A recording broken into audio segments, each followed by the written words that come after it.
विरजानंद प्रकाश भाग क्रमांक 10 क्रम संख्या 11 अलवर निवास संवत 1889 से 1892। दंडी जी अपने नए शिष्य के साथ अलवर पहुँचे। बदरिया निवासी शिष्य अंगदराम भी साथ गया। इस यात्रा में मथुरा तथा भरतपुर से भी श्री दंडी जी का परिचय अनायास हो गया और कदाचित मुरसान से भी। विनय सिंह अति कुशाग्र बुद्धि तथा तेजस्वी थे। ये महान विद्या प्रेमी तथा विद्वत सेवी थे। उन्होंने न केवल स्वयं परिश्रम पूर्वक संस्कृत पढ़ी थी अपितु रानियों को भी पढ़ाई थी। उनकी सभा में पंडित रूपनारायण, शालिग्राम, शिवप्रसाद तथा लक्ष्मण शास्त्री नामक उच्च विद्वान थे। उसमें खैराबाद पंजाब निवासी फजल हक नामक सुशिक्षित अरबी फारसी का विद्वान भी था। उसे 300 रुपये मासिक वेतन मिलता था। उनके संगीताचार्य, चित्रकार आदि सब उच्च कोटि के कलाकार थे।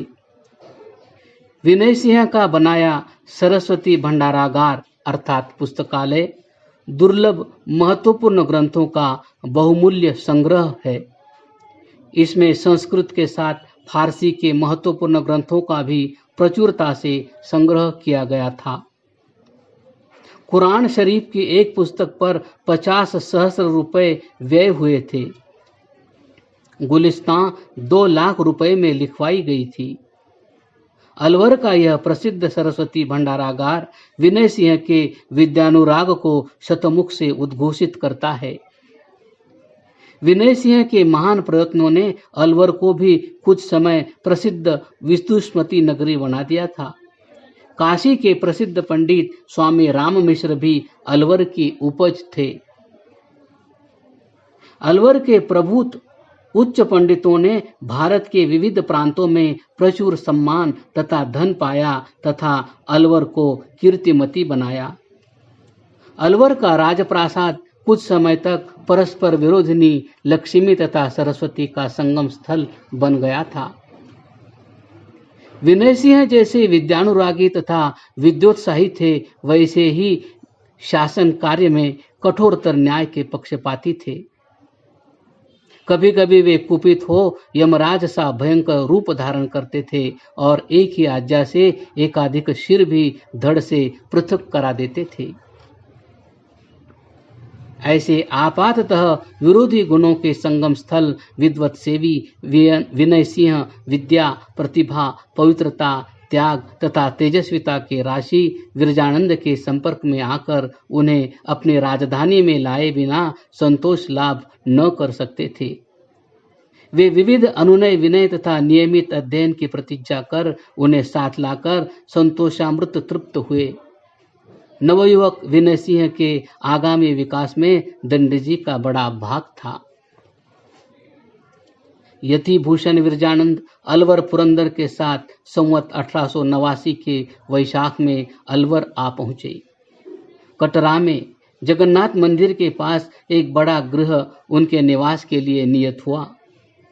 किसी ने उनका मुंशी बाग में निवास बताया था, पर श्री देवेंद्रनाथ इसे ठीक नहीं मानते। कदाचित कभी कुछ थोड़े दिन वहां वास रहा हो। भोजन सामग्री राजभंडार से आती थी। मित्रसेन नामक ब्राह्मण पाचक नियत हुआ। स्वेच्छानुरूप क्रयार्थ 1 रुपया प्रति राज्य से भेंट निश्चित हुई। वस्त्र परिधान का अलवर नरेश सदा ध्यान रखते ही होंगे। महाराज की जन्मतिथि तथा अन्य विशिष्ट पर्वादि अवसरों पर विशेष उपहार प्रस्तुत अवश्य होते रहे होंगे। अलवरेंद्र के पढ़ने का समय व स्थान निश्चित हो गया और श्री दंडी जी निश्चित समय पर राजकीय सवारी में राजप्रासाद में जाकर उन्हें पढ़ाने लगे। प्रधानमंत्री श्री पंडित रूपनारायण के संपर्क से अलवर मही महेंद्र की संस्कृत में अल्प गति तथा स्वल्प संभाषण क्षमता तो पूर्व से ही थी। अब वे दंडी जी से व्याकरण पढ़ने लगे।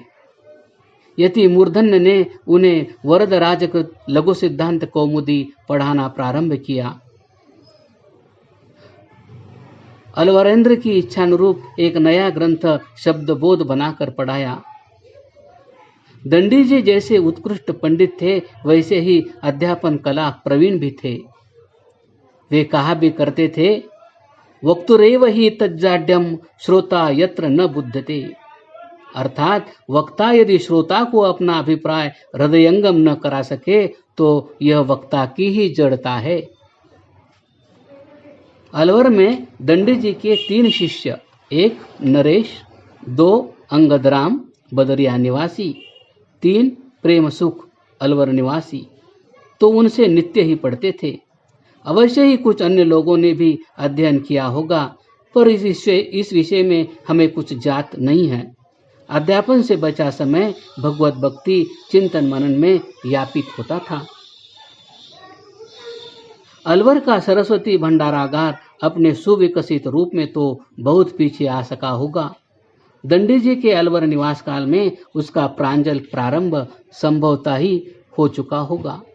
उसके सुविकसित रूप में दंडी जी की शिक्षा ने पर्याप्त भाग लिया होगा। प्रज्ञा चक्षु जी की उज्ज्वल मेधा, शास्त्र पारदर्शिनी मति तथा सूक्ष्म शिक्षा को देखकर तथा इससे भी अधिक महाराज विनय सिंह की उनके प्रति अपार श्रद्धा को देखकर अलवरीय पंडितगण सदा उनके प्रति द्वेष परायण रहते थे। उनसे जब तब दंडी जी का शास्त्रार्थ भी छिड़ जाता था और प्रायः वे सब परास्त होते थे, पर अलवर निवास काल तक विरजानंद मथुरावत परिनिष्ठित न हो पाए थे। अतः यदि कभी भूले भटके किसी न किसी प्रकार वे इनको निग्रह स्थान में ला पाते थे तो साथी से प्रफुल्ल होते थे। अनेक उच्चतम विद्वानों से निरंतर संघर्ष की अनेक वर्ष पर्यंत स्थिति ने अवश्य ही विरजानंद की शास्त्रमल्लता को सुविकसित किया होगा और वे कुछ वर्ष पश्चात मथुरा पहुंचने तक अजेय विचार मल्ल बन गए थे।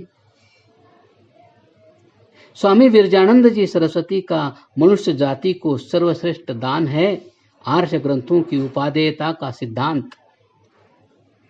इस सिद्धांत का बीज वपन तो व्याकरण विषय में स्वामी पूर्णानंद जी ने किया था। हम काशी के वृत्तांत में देख चुके हैं कि स्वामी विरजानंद को शब्दानुशासन अर्थात अष्टाध्यायी के कुछ अंश अवश्य कंठस्थ थे।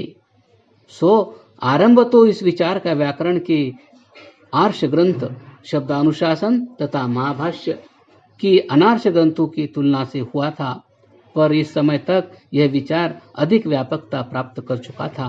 तथापि यह विचारधारा अभी पूर्ण परिपाक से बहुत दूर थी।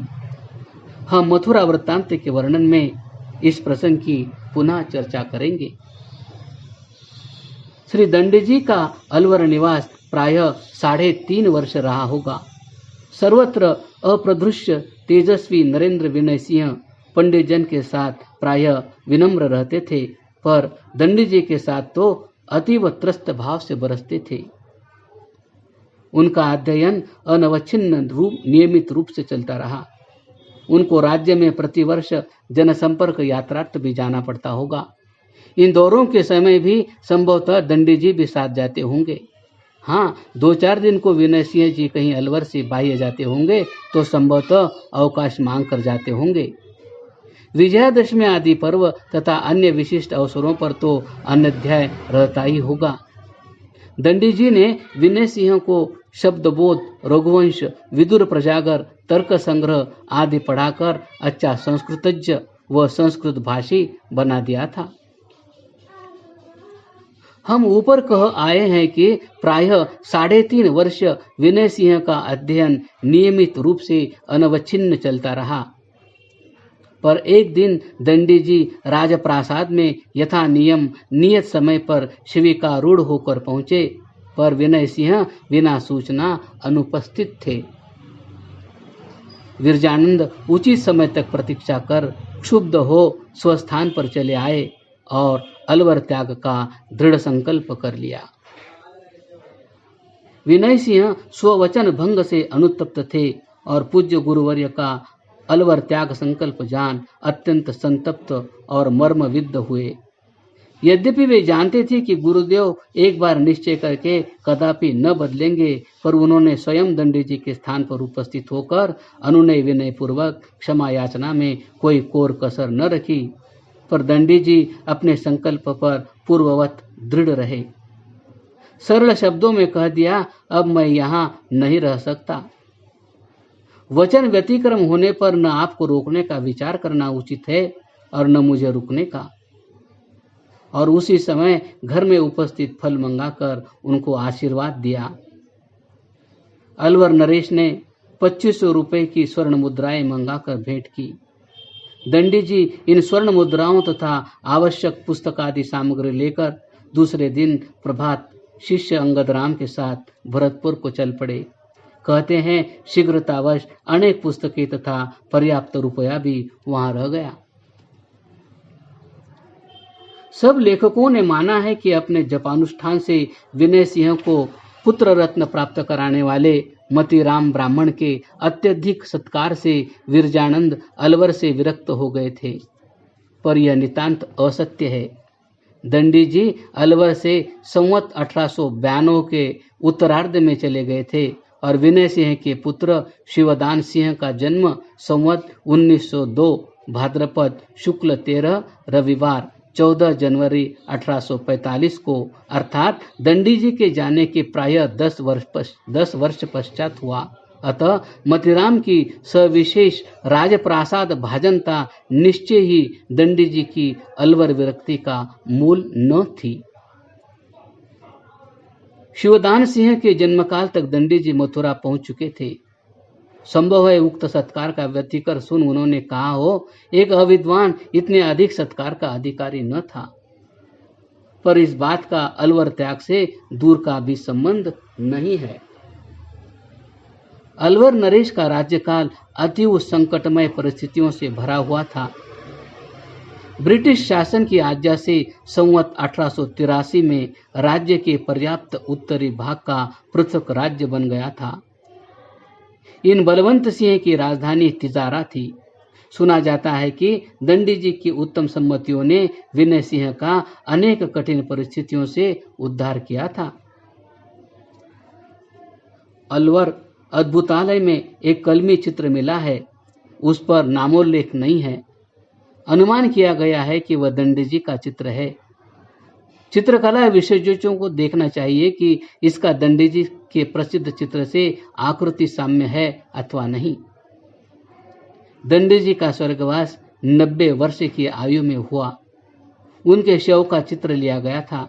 उसी के आधार पर दंडी जी के शिष्य जुगल किशोर जी ने विरजानंद जी का बैठा हुआ कलमी चित्र बनवाकर प्रकाशित किया था। पूर्व कलमी चित्र यदि दंडी जी का है तो वह चित्र दंडी जी को 57 वर्ष की अवस्था में देखने वाले कुछ समय पश्चात किसी मुसलमान चित्रकार द्वारा कुछ समय पश्चात बनाया गया है। दंडी जी के अलवर त्यागने पर यह विनय सिंह ने बनवाया होगा। मुसलमान चित्रकार दंडी जी को यज्ञोपवीत पहनाने की भूल कर सकता है। अनेक वैराग्य आदि हिंदू साधु यज्ञोपवीत पहनते हैं। मुसलमान हिंदू साधुओं के सूक्ष्म वेशभूषा भेदों से अभिज्ञ न हो तो कोई बड़ी बात नहीं। यदि चित्रकला के पारखी दूसरे चित्र से आकृति साम्य पाते हैं तो यज्ञोपवीत मात्र से वह त्याज्य नहीं हो सकता, अपितु सर्वथा उपादेय है। क्रमशः